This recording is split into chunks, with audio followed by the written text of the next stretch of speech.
2026 학년도 수능 연교재 수능 특강 독서 11강입니다. 주제통합 11강. 이거 채권에 대한 얘기인데요. 채권이 뭔 줄 알죠? 워낙 자주 나와서. 그러니까 뭐 여기 있네요. 어떤 사람이 다른 사람에게 특정한 행위를 요구할 수 있는 권리. 그죠? 어떤 행위를 요구할 수 있는 권리. 이거 뭐, 돈을 주는 행위. 그죠? 그런 거, 돈을 요구할 수도 있고, 아니면 뭐, 행동을 요구할 수도 있죠. 뭐, 우리 집에 와서 뭐, 빨래를 해달라. 그죠? 뭐, 그런 게 할 수가 있는 거지. 그게 채권이다.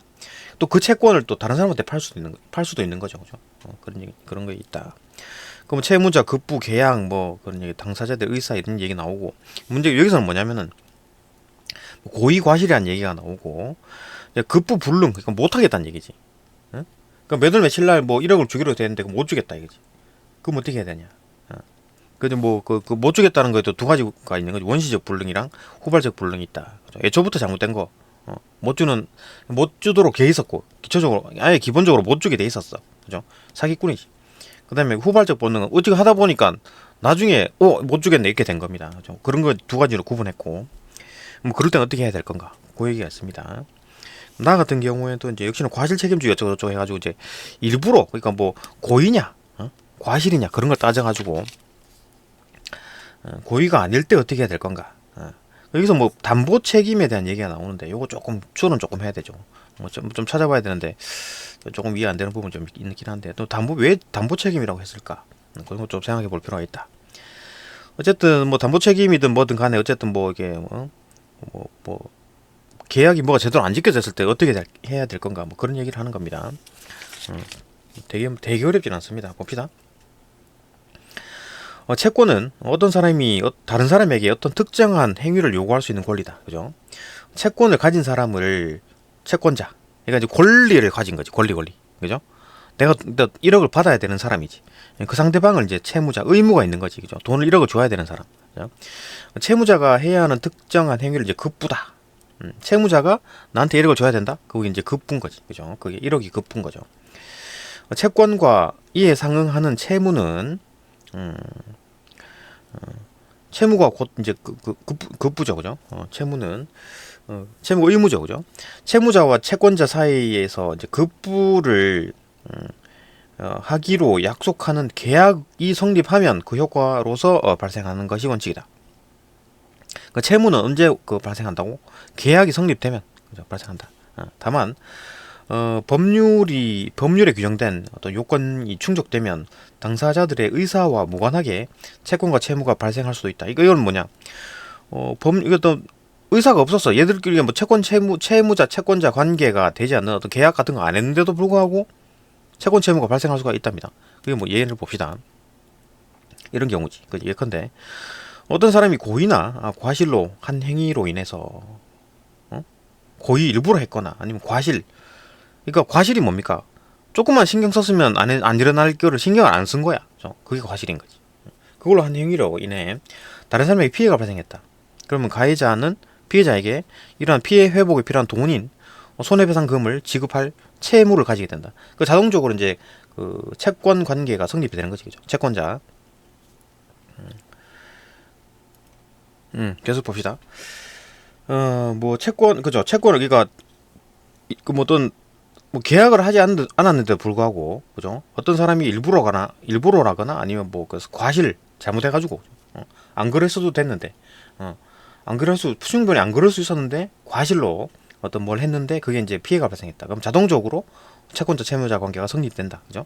요 경우가 이제 그 당사자들의 의사와 무관하게 채권과 채무가 발생하는 거다. 그죠? 그게 이제 법률로 규정되어 있는 겁니다. 이거 함부로 되는 게 막 그렇게 되는 게 아니라 법률로 규정된 요소 한해서 그렇다. 이때 고의란 어떤 행위를 일부러 하려는 의사를 뜻하고 일부러 그죠?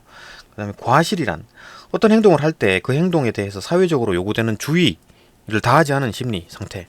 그러니까 조금만 신경 썼으면 안 일어날 일을 신경을 안 쓴 거야. 그럼 과실인 거지. 그죠?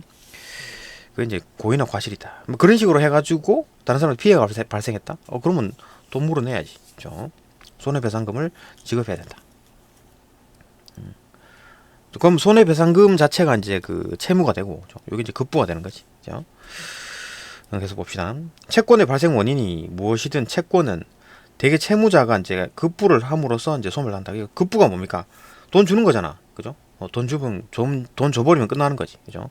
채권의 발생 원인이 무엇이든 간에 채권인 대개 채무자가 급부를 함으로써 돈을 줘버리면서 소멸한다. 그러나 상식적으로 판단할 때 급부 실현을 기대할 수 없는 상태인 급부불능 못 주겠다 이거지. 급부불능이 발생하면 원래 급부가 실현되지 않은 채 채권이 소멸될 수도 있다. 이런 경우는 급부불능 상황이란인데도 불구하고 급부를 못했는데도 채권이 그냥 소멸할 수도 있다라는 거지. 그게 뭡니까 봅시다. 그 얘기를 할 겁니다. 급부불능은 발생한 시점에 따라 원시적 불능과 후발적 불능으로 나눠진다. 원시적 불능과 후발적 불능. 원시적 불능은 뭐냐? 계약 성립 당시부터 급부불능 상태였던 경우. 그러니까 계약을 할 때부터 이게 애초부터 안 되는 거였어. 응? 안 되는 거였다고. 그건 이제 원시적 불능이고, 후발적 불능은 이란 계약 성립 후 비로소 급부불능 상태가 된 경우, 계약을 이제 할 때는 될 줄 알았지. 다 될 거라고 생각했는데 좀 시간이 지나고 나니까 이거 안 되겠네. 이래 된 겁니다. 그걸 뜻한다. 얘가 있죠. 요거 봅시다. 요거 확실히 이해해야 돼요. 예컨대 법적으로 건물 신축이 금지된 토지 위에다가 건물을 짓기로 계약했다. 법적으로 아예 안 되잖아요. 그게 이제 원시적 불능이죠. 아예 애초 계약 자체가 안 되는 거지. 이게 원시적 불능이다. 그죠? 이에 비해 이러한 법적 제한이 없는데도 법적 제한이 없어. 그냥 건물 지으면 돼. 근데 공사업자가 공사 개시 후에 자금난으로 망했어. 그죠? 이래 건물 공사를 할 수 없게 된 경우, 근데 후발적 불능으로 이제 인정된다. 그죠? 이런 겁니다. 그러니까 계약할 당시에는 이제 될 줄 알았는데 이 공사 그 사업자가 이제 망했어. 망해가지고 더 이상 공사를 할 수가 없어. 후발적 불능이다. 그죠? 그런 거구나. 급부가 원시 불능인 상태에서 체결된 계약은 무효가 된다. 그러니까 원시적 불능이 뭡니까? 원시적 불능. 원시적 불능은 아예 애초에 그 어떤 땅에다가 건물을 지을 수 없는 땅이야. 거기다가 이제 그 땅 짓는 계약을 해버렸으니까 그 계약 자체가 무효죠. 그죠? 그 내용에 따른 채권 채무는 발생하지 않는다. 아예 이제 아무 무효가 된 거야. 계약은 무효가 된 거다. 다만 원시적 불능이라는 사실을 알았거나 알 수 있었던 채무자, 그러니까 채무자가 뭡니까 이거? 그러니까 집을 지어 공급해줘야 될 사람인 거지. 사기꾼 놈이지. 만약에 사실을 알았거나 알 수 있었으면, 조금만 신경 써서 알 수 있었어. 채무자, 집 지어주겠다는 놈, 이 놈이 만약에 알았으면 채권자, 그러니까 집 사겠다는 사람, 집을 짓겠다는 사람에게, 그죠? 손해배상 채무를 진다. 그러니까 애초에 있던 계약은 이제 무효가 되고, 새로운 어떤 그 계약이 만들어지는 거지. 왜냐하면 나쁜 짓을 저질렀으니까, 그죠? 어디 갔나 이거? 범죄 법률에 규정된 요건으로 당사자들의 의사와 무관하게 생기는 어떤 뭐 채권 채무 관계죠, 그죠? 그러니까 이 채무자는 사기를 쳤으니까 뭐 손해배상 채무를 해라, 이렇게 하겠지. 이에 비해서 후발적 불능은 뭡니까? 건물 이제 그 땅도 괜찮고 다 뭐 법적으로 다 됐는데 막 공사하다가 이 공사하는 사람이 망해버렸어. 그럼 못 짓잖아, 그죠? 그럴 경우에는 계약은 유효가 되죠. 계약은 유효가 되는데 채무 자체는 유지가 된다. 그러니까 계약을 못 지키겠어. 계약은 유효한데 계약을 못 지키겠다고. 그죠? 망했잖아. 공사하는 사람이 망했잖아. 유지가 되지만 그 급부의 내용이 바뀌는 거야. 손해배상금 지급으로 변경이 된다. 그러니까 뭐 채무 자체는 쭉 유지가 되는데, 그러니까 그 계약은 유효가 되기 때문에 채무 자체는 유지가 되는데, 그게 이제 내용 자체가 집 지어주는 게 아니라 손해배상금 지급으로 바뀐다고. 그러면 뭐야? 원시적 불능과 후발적 불능의 차이가 뭐야? 그 원시적 불능은 계약이 다 허물어지면서 없어지고 계약은 다 무효가 되고 새로운 어떤 계약이 새로운 그 채권 채무 관계가 만들어지죠. 그다음에 그 후발적 불능은 계약은 유지가 되는데 그 계약의 내용이 돈 물어주는 걸로 돼 있다. 이건 뭐 큰 차이가 있나? 결과는 똑같잖아. 돈 물어주는 걸로, 그죠? 근데 뭐 법적으로 뭐가 있겠지. 약간의 차이가 순서가 있으니까 뭐 차이가 있겠죠. 이 예를 못 찾겠네. 뭐 좀 찾아볼랬더만은 이런 뭐 두 개 차이점으로 해서 이래서 뭐가 좀 달라지는 결과가 있나? 아무튼 뭐 좀 연구를 해봐야 될 것 같습니다. 이 부분은, 그렇죠? 이거 두 개의 어떤 차이가 뭘까? 결과는 똑같잖아. 결국 이제 돈 물어줘야 되는 거죠. 계약을 유지되는 경우가 유지되면서 그 내용이 바뀌는 경우, 그죠? 후발적 불능이고, 계약이 아예 없어지고 새로운 계약이 만들어지는 거죠. 새로운 채권 관계가 만들어지는 거잖아요, 그죠? 이게 어떤 차이가 있을까? 어쨌든 손해배상 해줘야 되는 거다, 그죠? 계속 봅시다. 다만 어떤 경우이든 급부 불능 상황의 발생에 대한 채무자의 고의나 과실이 없으면, 고의나 과실, 고의로 일부러 그랬거나 사기꾼 놈이 일부러 했으면, 고의로 했으면 사기꾼 놈이지, 그죠? 고의도 없었고 일부러 한 것도 아니고 과실도 없었어. 얘가 뭐 열심히 찾아봤다는 얘기지. 그랬으면 이제 채무자는 아무런 책임을 지지 않는다. 그러니까 채무자, 집 지어 주겠다는 사람이 뭐 법으로 찾아보고 뭐 등기도 떠보고 땅도 알아보고 다 해가지고 했는데, 응? 그런 뭐 어떤 과실이 없었어. 그러면은 채무자는 자기도 당한 거잖아, 그죠? 아무런 책임을 지지 않는답니다. 그건 뭐야? 뭐 어떻게 하겠다고 집 지어 달라고 했던 사람은 돈 잃는 거 아닌가? 뭐 그럼 돈을 받았는데 책임이 없다고? 뭐지? 어쨌든 간에 뭐 책임을 지지 않는다라고 되어 있네요, 그죠? 얘는 책임이 없다. 자기는 할 만큼 다 했다 이거지. 책임을 지지 않는다.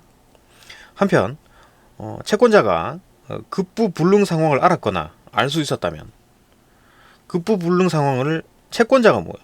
그러니까 그 집을 지어 달라고 한 사람이지, 권리가 있는 사람이잖아요, 그죠? 집 지어 달라고 한 사람, 그 사람이 이제 채무 불능 상황을 알았거나 알 수 있었다면, 이 사람이 이제 알았다라는 거지. 좀 이상하다 이거. 급부 불능 상황을 알았거나 알 수 있었어. 조금만 신경 썼으면 알 수 있었어. 이로 인해서 채무자의 손해배상액을 이제 줄어들거나 알았다면, 이로 인해서 채무자의 손해배상액이 이제 줄어들 수도 있고, 그다음 손해배상 채무가 소멸할 수도 있다. 그러니까 채무자는 이제 모르는 상황이고, 채권자, 집을 지어주겠다는 사람은 지금 모르는 상황이고, 집을 지어 달라고 한 사람은 알았던 거야.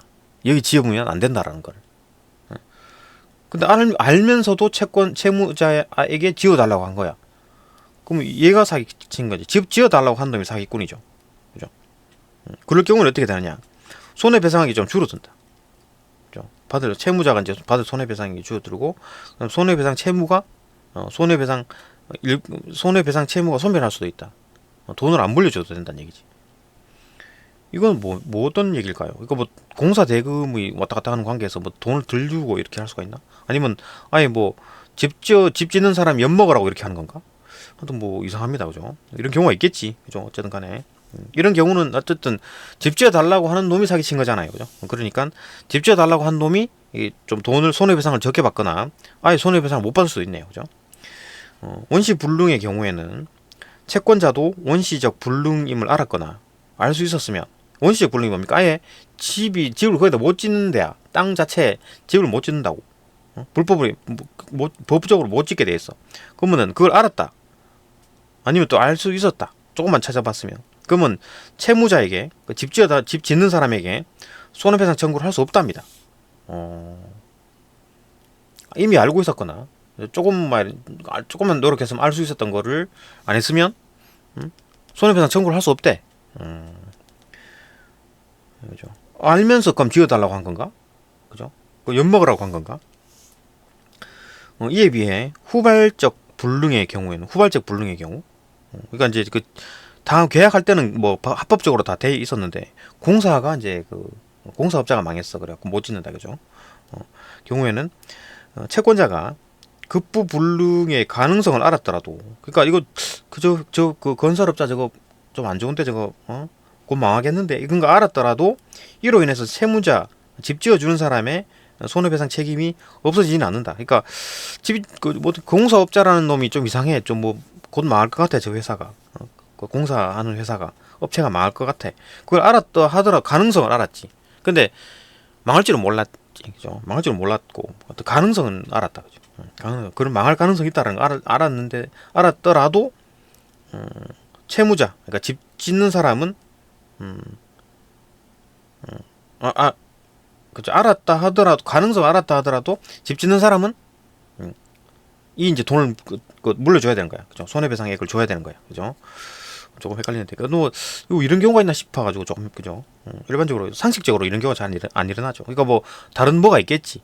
그러니까 이런 식으로 해가지고 뭐 엿먹으라고 일부러 한다든가 뭐 그런 그 뭐가 있겠죠, 그죠? 어쨌든 간에 뭐 후발적 불능일 경우에는 채권자가 그 가능성을 알았다 하더라도 그 채무자는 돈을 물려줘야 되는 거죠. 그죠? 다만 채권자가 급부불능으로 인한 손해 방지하거나 줄일 수 있었는데도, 그러니까 이제 채권자가 그 이제 가능성을 알았잖아요. 그 이제 급부불능이 일어날 것 같은데 그 가능성이 좀 알고 있었기 때문에 손해 방지를 야야 이제 많을 것 같다고 빨리 알려줘가지고 다른 업체에 넘기거나 이렇게 뭐 했었으면 줄일 수 있었는데도 그대로 방치했어.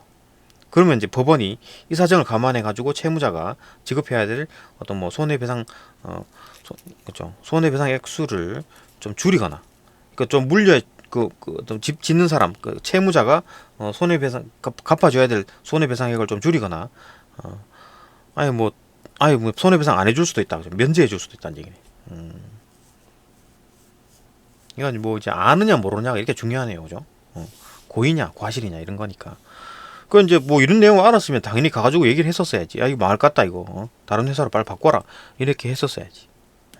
그래 안 했기 방치했기 때문에 또 뭐 돈을 그 손해배상액이 확 줄어들고 아니면 뭐 아예 못 받을 수도 있다. 그죠? 조금 뭐 일반적인 경우가 아니라서 그죠? 조금 적용하기가 조금 쉽지가 않네요. 나와봅시다. 민사법률 관계에서는 개인의 자유가 최대한 보장되어야 된다. 민사 법률 관계에서는 개인의 자유가 최대한 보장시킨다. 그러니까 조금 애매할 때는 자유를 최대한 보장시켜주는 방향으로 간다. 이러한 이념은 민법의 기본 원리 중 하나인 어떤 과실 책임주의, 과실의 어떤 책임 주의에도 반영된다. 과실 책임주의 설명이 있네요. 봅시다. 과실 책임주의란 비록 자신의 행위로 인해 타인에게 피해가 발생했더라도 자신의 나의 행위로 인해서 타인에게 피해가 발생했다 하더라도 고의나 과실로 행위를 한 경우에만 책임을 진다. 다시 자신의 행위로 인해서 타인에게 피해가 발생했다 하더라도 고의나 과실로 행위를 한 경우에만 책임을 진다는 것이다. 그러니까 고의나 과실로 행위를 해가지고 어떤 뭐 다른 사람이 피해가 갔다. 일부러 아니면 내가 조금만 조심했으면 안 일어났을 일들을 해가지고 다른 사람이 피해를 봤어. 그러면 책임을 져야 되고, 그 외에는 그러니까 일부러도 아니고 과실도 아니다. 그러면은 책임이 없다. 그 얘기입니다. 그죠? 과실 책임주의. 과실을 했기 때문에 책임이 있다. 과실 안 하면 책임 없다. 그 얘기잖아요. 그죠? 예컨대 급부불능으로 인해 채권자에게 손해가 발생해 해도 채무자가 급부불능에 대한 고의나 과실이 없으면 채무자는 손해배상 책임을 부담하지 않는다. 그러니까 채무자 집 지어 달라고 했는데 채권자가 그죠? 집 지어 달라고 했는데 집 지어 줘야 되는 어떤 채무자가 막 자기 백방 노력해가지고 뭐 했는데 뭐 안 됐어. 그러면 뭐 책임을 부담하지 않습니다. 그죠? 고의나 어떤 과실이 없었기 때문에 손해배상을 책임을 부담하지 않는다. 그죠? 과실 책임주의는 개인의 자유로운 활동 가능성을 보장하는 기능도 수행한다. 그러니까 뭐 이런 식으로 해가지고 그 가의 이유가 그거죠. 그러니까 뭐 고의나 과실이 없으면 어떤 채무자에게 아무런 책임을 주지 않는 이유가 조금 자유롭게 채무자가 조금 이제 좀 계약을 조금 자유롭게 할 수 있어요. 만약에 이런 게 없으면 아무리 노력해도 과실이나 뭐 일부러거나 아니면 내가 뭐 아무리 신경 써고 과실이 아니게 열심히 노력해도 이런 일이 발생하면 뭐 돈 물어줘야 되잖아. 그죠? 그러면 누가 이렇게 집을 지어주겠습니까? 그죠? 어쩌고 뭐 태풍이 와가지고 무너졌다거나 뭐 그렇게 그럼 그건 보험 들겠지만 뭐 어쨌든 간에 내가 아무리 노력하고 선의의 의도를 가지고 그다음에 잘 지어줘야 되겠다. 집을 잘 지어줘야 되겠다. 의도를 가지고 또 과실도 하지 않았어. 아주 그냥 신경 써가지고 잘 했는데 했는데도 불구하고 이거 뭐가 안 된 거야. 결과가 안 나온 거야. 그러면은 책임을 져야 되냐 이거지. 책임 안 진다 법적으로. 그죠? 그건 왜 그런가? 그 집 지어주는 사람에겐 좀 자유로운 활동이 좀 가능하게 하는 거지. 보장하는 기능을 수행한다. 사회적으로 요구되는 주의사항을 지키면서 행동하는 한 이게 뭡니까? 사회적으로 요구되는 주의사항을 지켰다. 그러면 과실이 없다는 얘기죠. 그러면 하는 타인에게 손해를 입히더라도 책임을 지지 않기 때문이다. 그러니까 뭐 과실이 없으면 책임을 안 진다. 그게 이제 과실 책임주의다.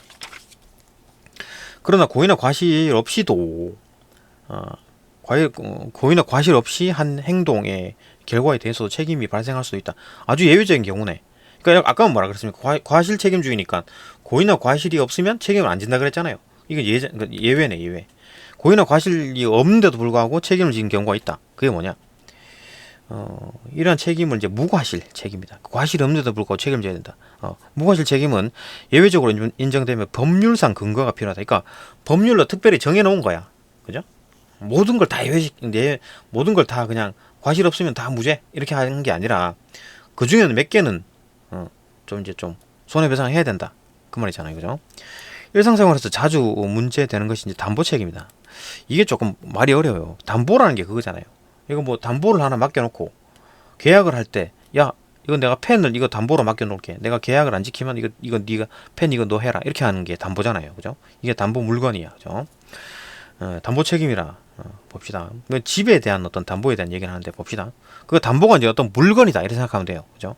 그 집 같은 경우는 집도 담보라고 보면 되지. 그 개념 가지고 봅시다. 그렇게 추론하겠습니다.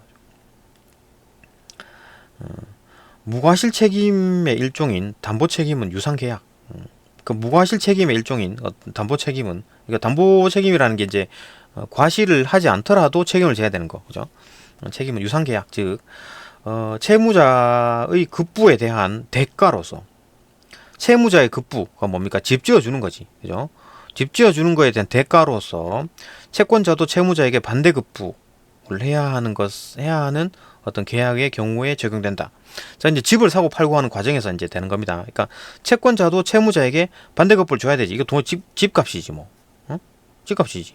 그러니까 채권자가 이제 집을 산 거야. 그러면 이제 거기 이제 들어가서 살 거 아니에요, 그죠? 그 집이 있고, 그죠? 그러면 이제 반대급부, 채권자가 채무자에게 해야 될 게 뭡니까? 반대급부가 집 산 돈이겠지. 그다음에 그 채무자는 대가가 뭡니까? 그 급부에 대한 대가. 그러니까 급부가 뭡니까? 채무자의 급부는 채무자는 집을 지어 주면 되지, 그죠? 그러니까 그거에 대한 대가가 이제 반대급부인 거죠, 그죠? 얘가 있네요. 예를 봅시다. 예컨대 주택 분양 계약에서 분양자를 채무자, 주택을 이제 분양한 사람, 주택을 주는 사람, 그게 채무자라고 본다면 그 급부의 내용이 주택의 공급이겠죠. 집을 주는 거지. 반대급부의 내용은 대금 지급이다. 대금 지급이 대가죠, 그죠? 급부에 대한 대가죠, 그죠? 급부가 주택 공급이고 주택 공급에 대한 대가가 반대급부죠, 그죠? 그 반대급부는 뭐냐? 대금 지급, 돈 주는 거지, 그죠? 이때 분양자가 분양자가 공급한 주택에 누수, 막 무리세 등과 같은 품질상의 하자가 있거나 분양 계약상에 명시된 분양 면적이 100m 제곱인데 실제로는 80m 제곱만 공급되는 경우에 와 같은 어떤 수량 부족이 발생하면 분양자는 담보 책임을 져야 한다. 여기서 이제 담보라는 게 이제 집이라고 보면 되겠죠, 그죠? 그러니까 말이 조금 어려서 그런데, 그 집 같은 거는 그렇잖아요. 내가 집을 사고 들어갔어. 근데 집이 뭐야? 살고 있는데 막 누수가 되고 막 실제로 재보니까 좁아. 그 집은 그대로 있는 상황이죠. 그러니까 지금 이제 분양을 받아가지고 내가 살고 있고 또 돈을 다 줬어. 그러면 이제 계약이 끝나버렸잖아요. 그런데도 이 집에 대해서 이 사람이 아직까지 책임을 져야 되는 거야. 응? 그 분양한 사람이 책임을 져야 되는 거라고. 그러니까 이 계약 돈 주고 이제 다 끝났다 그래가지고 싹 끝나는 게 아니라, 응? 이 물건 집에 대한 어떤 어떤 뭐가 책임을 져야 돼. 그러니까 이제 담보라는 개념이 들어가는 거죠. 응? 그러니까 담보도 아까 그랬잖아요. 내가 계약을 잘못했을 때 이 담보 이건 너 가져가라 이런 거잖아요. 그러니까 이 물건에 대한 게 담보니까 집도 이제 담보라고 보면, 그죠? 조금 이해가 되죠. 그 확실한 개념은 딱 모호하긴 하지만 그래 보면 담보라는 말이 조금 들어갈 수 있다, 그죠? 어쨌든 간에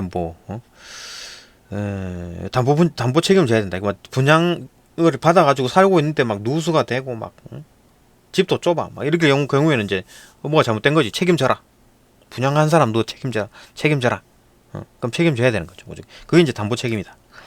담보 책임은 유상 계약의 이제 등가성 원칙, 즉 급부와 반대급부, 급부가 집 공급, 그다음 반대급부는 집값 준 거죠, 그죠? 집값. 이제 대등한 가치를 가져야 한다는 원칙에 바탕을 준다. 근데 급부라는 게 집이, 그죠? 주택이 조금 품질이 떨어졌어. 그러면 반대급부는 내가 그 값만큼 줬는데 품질이 떨어졌기 때문에 야, 그만큼 내가 손해내. 이래 본 거지, 그죠? 그러면 손해 본 만큼 내놔라 이렇게 하겠지. 급부에 하자가 있거나 급부의 수량이 부족하면, 그죠? 급부에 뭐 누수가 생겼어. 수량이 부족해, 그죠? 100m 제곱인 줄 알았는데 80m 제곱이야. 그러니까 수량이 부족하면 반대급부에 상응하는 가치를 가질 수 없죠. 집값을 다 줬잖아. 뭐 3억이든 5억이든 줬잖아. 가질 수 없으므로 채무자에게 이런 사태 발생에 대한 고의나 과실이 인정되지 않아도, 그러니까 채무자라는 사람이 분양한 사람이잖아요. 그러니까 이런 게 과실이나 고의, 일부러 막 누수되게 하지는 않았을 거 아니야. 일부러 고의가 없었고, 과실? 분양자는 과실이라고 할 수 있는 게, 만약에 이 사람이 집을 지었다면 뭐 분양 과실이 인정되겠지만, 얘가 집을 안 짓고 건설업자가 집을 짓고 이 사람은 분양만 한 거야. 그러면 좀 과실이 인정 안 되겠죠, 그죠? 고의는 과실 인정되지 않아도 책임을 져야 돼. 그래도 책임을 져야 돼. 분양 네가 했잖아, 그죠? 그래서 담보 책임이 이제 그렇게 작동하는 거죠. 담보 책임이 성립하면 채권자, 집에 들어가서 집을 산 사람은 채무자, 집 한 사람, 분양한 사람에게 손해배상 청구만 할 수 있는 것이 원칙이다. 손해배상 청구를 할 수 있다는 거지. 이때 손해배상액은 급부의 가치, 급부 집값, 급부의 가치, 집이죠. 급부가 집이잖아. 집의 가치가 반대급부의 가치, 이건 뭐 5억이면 5억이죠, 그죠? 돈의 가치. 그러니까 집의 가치와 5억의 가치가 집의 가치가 5억의 가치에 미달하는 가액만큼. 그러니까 이제 5억짜리 집인데, 원래는 5억짜리 집인데 이게 누수가 생겼어. 누수가 생기면 집값이 떨어지죠. 그럼 요만큼 차이가 생길 거 아니야, 그죠? 요만큼 이제 돈 내놔란 얘기지, 그죠? 미달하는 가액이다. 급부의 가치에 집 가치가 내가 준 돈에 미달한다, 그죠?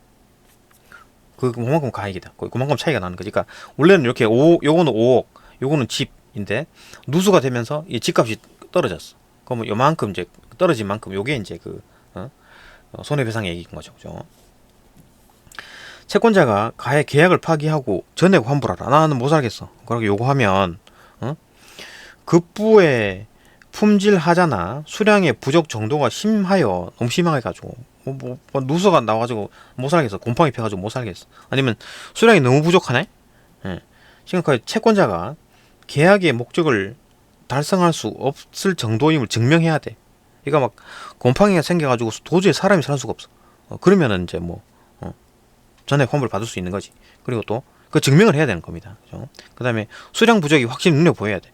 100m 제곱인데 80m 제곱으로는 도저히 난 못 살아. 뭐 어떤 이유가 있겠습니까?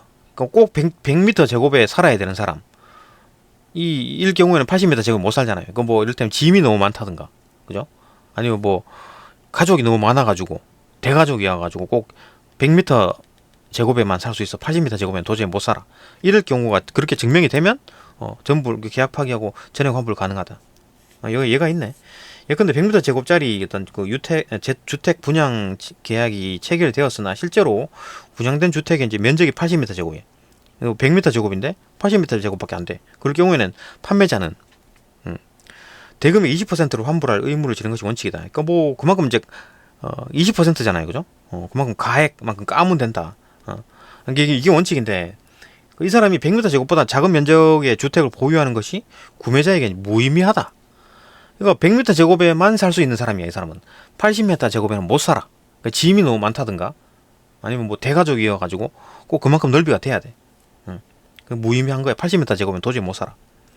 그럴 경우 특별한 사정이 있는 경우에 증명이 됐죠. 그러면 구매자는 분양 계획을 파기하고 지급한 대급 전액을 환불 받을 수 있다. 전액 환불 받는 방법이네요, 그죠? 담보 책임은 급부, 요건 집이죠. 그 다음에 반대급부, 집값이죠. 집값 5억, 집이고, 그죠? 그 간에 어떤 가치 균형을 맞추기 위해 필요한 만큼만 인정된다. 그죠? 담보 책임이라는 게. 그러니까 뭐 5억, 생돈 5억, 그다음에 집이었는데 이게 누수가 되면서 이렇게 집값이 떨어졌죠, 그죠? 그럼 요만큼, 이게 손해배상액, 그만큼 물어주면 가치가 맞겠지, 그죠? 가치의 균형을 맞추기 위한 필요만큼만 인정된다. 그 이상 손해배상을 받으려면 만약에 5억이고 집값이 가치가 떨어져 가지고 이 정도 이제 가액인데 이거보다 더 달라 이거지. 아니, 더 달라 이거지. 더 달라고, 그죠?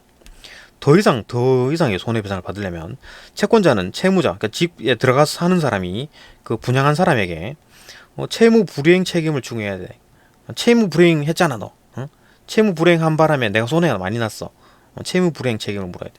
채무 불이행에 대한 얘기가 나옵니다.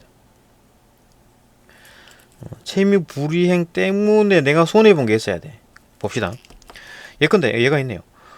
주택 분양 사안에서 분양자의 어떤 고의나 과실로 인해서 주택에 결로가 발생한 경우, 고의나 과실이 들어가네? 분양자가 이제 고의 알고 있었던 거야. 결로가 생긴다는 걸 알고 있었어. 그죠? 그것도 조금만 봤으면 알 수 있었던 일이었는데 결로가 생겼어. 이러한 하자로 인해 주택의 가치가 낮아진 가액은 이렇게 그죠? 5억이었고 집이었는데 이게 가치가 떨어졌죠. 그죠? 누수가 되는 바람에 가치가 떨어졌죠. 그럼 요만큼은 그죠? 주택의 가치가 낮아진 가액은 담보 책임, 아까 담보 책임이었죠. 담보 책임에 근거한 손해배상의 대상이 되죠. 그죠? 요만큼은 담보 책임에 근거한 손해배상이 가능하지. 요건 이제 원칙이고. 근데 이제 결로로 인해서 매수인이 보관하던 그 물품이 망가졌어. 그 뭐 집에다가 물건을 놔뒀는데, 그 막 결로가 생겨가지고 다 망가져. 컴퓨터가, 그러니까 전자제품은 물이 약하잖아요. 그게 망가졌어. 그럼 그 물건 값도 내놔라. 그 물건 값도 뭐 결로가 없었으면 안 망가졌을 거 아니야. 그죠? 그러니까 물건 값도 손해 내놔라. 그 물건 값에 해당하는 손해는 채무 불이행의 책임에 근거한 손해배상의 대상이 된다. 그죠? 채무 불이행의 책임. 그러니까 채무 불이행을 했기 때문에 그로 인해 결과가 내 컴퓨터가 망가진 거야. 물이 들어가가지고. 그죠? 그렇기 때문에 손해배상 내놔라. 그러면 좀 돈을 더 받을 수가 있다는 거죠. 돈을 더 받을 수가 있다는 거죠. 그죠? 5억이었고 집값이었는데 누수로 인해서 집값 떨어진 거, 요 정도는 뭐 담보 책임에 근거한 손해배상 받을 수가 있고, 근데 내가 컴퓨터를 그거다가 근처에 놔뒀더니 이제 물이 들어가가지고 컴퓨터 다 망가졌어. 그럼 그거에 대해서 조금 더 받을 수 있다는 거지. 그죠? 조금 더 받을 수 있는 거, 그거는 채무 불이행 책임에 근거한 손해배상의 대상이 된다. 채무 불이행 책임, 그죠? 채무 불이행 책임에 근거한 손해배상의 대상이 된다. 뭐 이런 내용이죠. 하여튼 법정 용어라 가지고 조금 빡세긴 합니다. 네, 여기까지 보고 또 다음 강 넘어갑시다.